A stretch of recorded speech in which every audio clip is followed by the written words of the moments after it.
Hello मित्रांनो, स्वागत आहे तुम्हा सर्वांचं आपल्या यूट्यूब चॅनलवर। या भागामध्ये आपल्याला पुढचा सॉल्युशन बेसिसवर क्वेश्चन बघायचा आहे। याच्यामध्ये तुम्हाला कायद्याचं नाव दिलेलं आहे, प्रिव्हेंशन ऑफ ग्रोविंग नार्कोटिक और सायकोट्रॉपिक प्लांट्स ॲक्ट 2023 आणि 2023चा हा कायदा आहे आणि याचं नाव दिलेलं आहे। आणि असं सांगितलं की या कायद्यामध्ये कुठे पण प्लांट नावाची डेफिनेशन दिलेली नाही।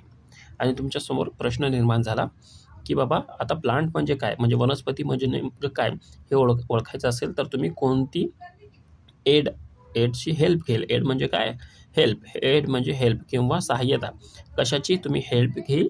आणि दुसरा असा प्रश्न दिलेला आहे की हा काही कायदा जो आहे हा पिनल लेजिस्लेशन स्वरूपाचा आहे।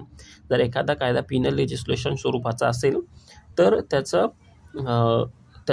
तुम्ही काय करू शकता, जनरली त्याचं इंटरप्रिटेशन कसं होईल आणि त्याचं स्वरूप कसं असेल हे तुम्ही सांगा, असं इथं तुम्हाला प्रश्न निर्माण केलेला आहे।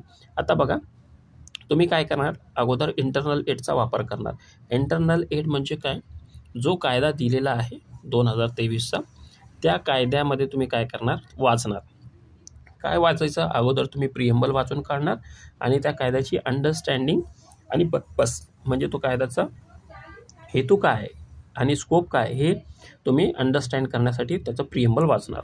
ओके, आता प्रिएम्बल वाचलं आणि तुम्हाला प्रिएम्बलच्या माध्यमातून सुद्धा प्लांट म्हणजे काय हे तुम्हाला मिळालं नाही, तर मग तुम्ही काय करणार, ऑदर प्रोव्हिजन वाचणार। मग ऑदर प्रोव्हिजन्समध्ये तुम्ही सेक्शन वाचून काढणार आणि सेक्शन वाचून झाल्यानंतर तुम्ही असं शोधून काढणार की बाबा इनडायरेक्टली कुठे प्लांटचा उल्लेख आहे का, इनडायरेक्टली प्लान एक्सप्लेन केलेला आहे का। समजा इनडायरेक्टली सुद्धा प्लॅन एक्सप्लेन केलेला नाही तर मग तुम्ही काय करणार, त्या कायद्याच्या शेड्यूल किंवा इल्युस्ट्रेशन वाचणार। आता शेड्यूल म्हणजे परिशिष्ट हे कायद्याच्या सर्वात शेवटी असते। ओके, जसं की भारतीय संविधानाला सुद्धा परिशिष्ट आहेत। किती परिशिष्ट आहेत, 12 परिशिष्ट आहेत, ते एकदम लास्टला जोडले जातात। मग तुम्ही परिशिष्ट काढून म्हणजे शेड्यूल काढून शेड्यूल वाचून काढणार आणि शेड्यूलमध्ये एखादा प्लांटच्या संदर्भामध्ये काही एक्सप्लेनेशन आहे का किंवा प्लांटचा उल्लेख आहे का हे वाचून काढणार। आता समजा ह्या चारही गोष्टीमधून तुम्हाला इंटरनल एडच्या माध्यमातून जर तुम्हाला प्लांटची मिनिंग मिळाली नाही तर तुम्ही काय करणार, मग तुम्ही एक्सटर्नल एडकडे जाणार। आता एक्सटर्नल एड म्हणजे काय, जो कायदा दिलेला आहे, कोणता कायदा दिलेला आहे 2023चा, हा कायदा सोडून या कायद्यामधून तुम्हाला काहीच मिळालं नाही। म्हणजे इंटरनल एड म्हणजे काय, ह्या कायद्यामध्ये काय दिलं आहे ते वाचणं आणि हा कायदा याच्यामध्ये काहीच दिलं नसेल तर दुसरे कायदे वाचणं म्हणजे काय, किंवा दुसऱ्या जी काही एड आहे त्याचं हेल्प घेणं म्हणजे काय, एक्सटर्नल एड। म्हणजे दुसरे कायदे म्हणजे नेमकं काय, तर तुम्हाला काय करायचं आहे, डिक्शनरी ओपन करणार किंवा एखादा दुसरा कायदा तुम्ही ओपन करून बघणार किंवा सुप्रीम कोर्टाचे अदर डिसिजन्स आहेत का ते ओपन करून बघणार आणि याच्यामधून जर तुम्हाला प्लांट म्हणजे काय हे तुम्ही शोधून काढणार आणि याच्यामधून सुद्धा तुम्हाला प्लांट म्हणजे काय हे मिळत नसेल तर मग शेवटी तुम्ही अर्थ काढण्यासाठी काय करणार, एक्सपर्ट ओपिनियन घेणार। म्हणजे तुम्ही काय करणार, एखादा ॲग्रिकल्चरचा मोठ्या माणसाला तुम्ही बोलवणार किंवा त्याची कमिटी बसवणार आणि त्यांना सांगणार किंवा प्लांट म्हणजे नेमकं काय, प्लांट म्हणजे नेमकं काय। ओके, प्लांट म्हणजे नेमकं काय हे तुम्ही त्यांना सांगणार की याचं संशोधन करा आणि आम्हाला सांगा। मग हे लोक जे काही असेल प्लांट म्हणजे काय यांच्यावर ओपिनियन देतील आणि मग तुम्हाला काय होईल, प्लांटचा डेफिनेटली अर्थ तुम्हाला मिळून जाईल। आलं का लक्षात, काही अवघड होतं का, काहीच अवघड नव्हतं। फक्त एवढं लक्षात ठेवायचं की काही मिळत नसेल तर इंटरनल अगोदर वापरायचा, इंटरनलमधून काही मिळत नसेल तर तुम्ही काय करणार, एक्सटर्नलमध्ये जाणार आणि एक्सटर्नलचं तुम्हाला काय करावं लागेल, हेल्प घ्यावी लागेल। इंटरनलमध्ये मिळत नसेल तर एक्सटर्नलमध्ये 101% मिळते। ओके, 101% मिळते का, कारण आपल्याकडे एक्सपर्ट ओपिनियन आहे, डिक्शनरीज आहेत, ऑदर केस लॉ आहेत आणि सुप्रीम कोर्टाचे किंवा ऑदर कोर्टाचे जे काही जजमेंट आहेत त्यांचंसुद्धा आपण इथं काय करू शकतो, हेल्प घेऊ शकतो।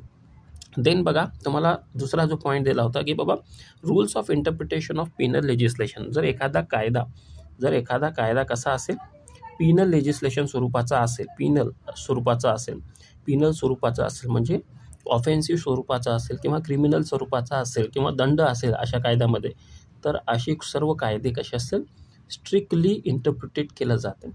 ओके, स्ट्रिक्टली इंटरप्रिटेट केलं जाते म्हणजे कठोर पद्धतीने काय केलं जातं, त्याचं इंटरप्रिटेशन केलं जातं। आणि एखादी ॲम्बिग्युटी म्हणजे संदिग्धता किंवा दुविधा निर्माण होत असेल, संदिग्धता किंवा दुविधा किंवा 2-2, 3-3 मिनिंग निघत असेल तर अशा सिच्युएशन्समध्ये जो कोणी आरोपी आहे त्या आरोपीच्या फेवरमध्ये काय होते, डिसिजन जाते। म्हणजे आपल्याला काय करावं लागेल, स्ट्रिक्टली इंटरप्रिटेट करावं लागेल आणि समजा त्या कायद्यामधून स्ट्रिक्टली ओपन होत नसेल तर मग आरोपी जो कोणी आहे त्याला काय केलं जाईल, त्याच्या फेवरमध्ये डिसिजन दिलं जाईल. ओके, आय होप तुम्हाला हे समजलं असेल. ओके, आता नेक्स्ट आपण बघूया की केस आहे. तुम्हाला असं सांगितलं की सेक्शन 11 जो आहे फॅमिली कोर्ट ॲक्ट 1984 मध्ये, त्याच्यामध्ये असं दिलं की in every suit or proceeding to which this act applies to proceeding may be held in camera. Okay, असं सांगितलं आहे की सेक्शन 11 मध्ये की कोणतीही दावा या केसमध्ये कलम 11 नुसार आलं तर मे बी हेल्ड इन कॅमेरा, तो कॅमेरेमध्ये पाहू शकता. आता कॅमेरा म्हणजे काय, नेमकं कॅमेरामध्ये रेकॉर्ड करायचं नसतं. कॅमेरा म्हणजे काय की कोर्टचा असं रूम, त्या कोर्टच्या रूममध्ये फक्त कोण असेल तर जे पार्टीज आहेत ना तेच लोक असतील, अदर लोक नसतात, त्याला म्हणतात इन कॅमेरा. ओके, त्याला काय म्हणतात, इन कॅमेरा. आणि इथं शब्द यूज केलेला आहे मे बी.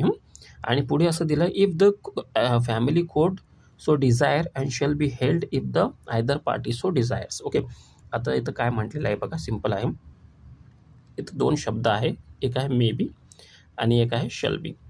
आता मे बी हा शब्द जो असतो, हा शब्द कसा असतो, हा शब्द असतो डायरेक्टरी स्वरूपाचा. ओके, बघा इथं असं सांगितलं की एखादा प्रकरण फॅमिली कोर्टामध्ये आला तर कोर्ट काय करेल, मे बी त्याला इन कॅमेरा काय करू शकेल, इन कॅमेरा त्याला काय करू शकेल, रेकॉर्ड करेल किंवा ती प्रोसिडिंग केस चालू शकेल. म्हणजे एक्स्ट्रा बाहेरचा कोणीही व्यक्तीला कोर्ट परमिशन देणार नाही यामध्ये येऊन बसण्यासाठी. ओके, त्याला काय म्हणतात, आता ही कशाच्या आधारावर आहे, मे बी कोर्टाला वाटलं तर कोर्ट तसं करेल किंवा अदरवाईज कोर्ट काय करू शकतील, बाहेरच्या लोकांना बसूसुद्धा देऊ शकतील.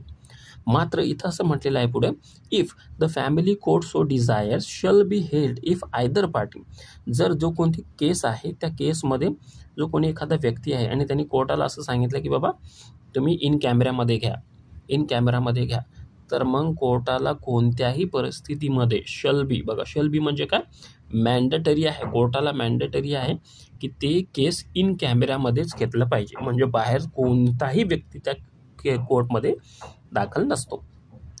आलं का लक्षात काय आहे याच्यामध्ये. इन कॅमेरा म्हणजे काय, इन कॅमेरा म्हणजे त्या केसच्या संदर्भामध्ये जो कोणी व्यक्ती असेल, वादी किंवा प्रतिवादी, तेवढेच लोक त्या कोर्टाच्या कोर्ट रूममध्ये असतील. हे मे बी स्वरूपाचं आहे. जर कोर्टाला वाटेल तर कोर्ट असं ग्रहण करू शकतो किंवा नाही करू शकत.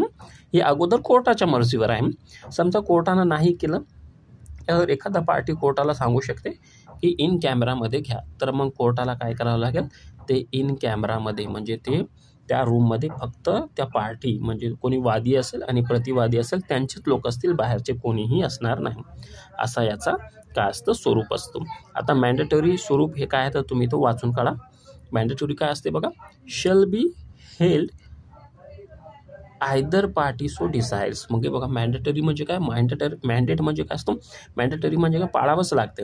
आदेश आहे, कोणाचा आदेश आहे की बाबा ते पार्टीचा आदेश आहे की बाबा तुम्ही हे करा, आणि त्यांना कोर्टाला शल बी म्हणजे करावंच लागते. आणि डायरेक्टरी प्रोव्हिजन म्हणजे काय, पोर्शन म्हणजे काय, तर कोर्टाच्या मनावर आहे की ओके करू किंवा नाही करू. म्हणजे हे अगोदर कोर्ट काय करेल, त्याच्या डायरेक्टरी पॉवरचा वापर करेल आणि एखाद्या पार्टीनं मग त्यांना तसं सांगितलं तर कोर्टाला शल बीचा वापर करावा लागेल, असा याचा अर्थ असतो. ओके, आणि शल बी आणि डायरेक्टरीमध्ये हाच प्रोव्हिजन्स आहे की शल बी म्हणजे काय की पाळावंच लागेल आणि डायरेक्टरी म्हणजे पाळावं किंवा नाहीसुद्धा पाळू शकत. मात्र पार्टीनं सांगितलं की तुम्ही इन कॅमेरामध्ये घ्या तर तुम्हाला ते इन कॅमेरामध्येच घ्यावं लागेल. ओके, हे मराठीमध्ये सुद्धा मी इथं केलेलं आहे. तुम्ही हे मराठीमध्ये एकदा वाचून घ्या स्क्रीनला थांबवून. ओके, तर thank you to watching this video. काही अडचण असेल तर कमेंट्समध्ये मेन्शन करा. Thank you to watching this video.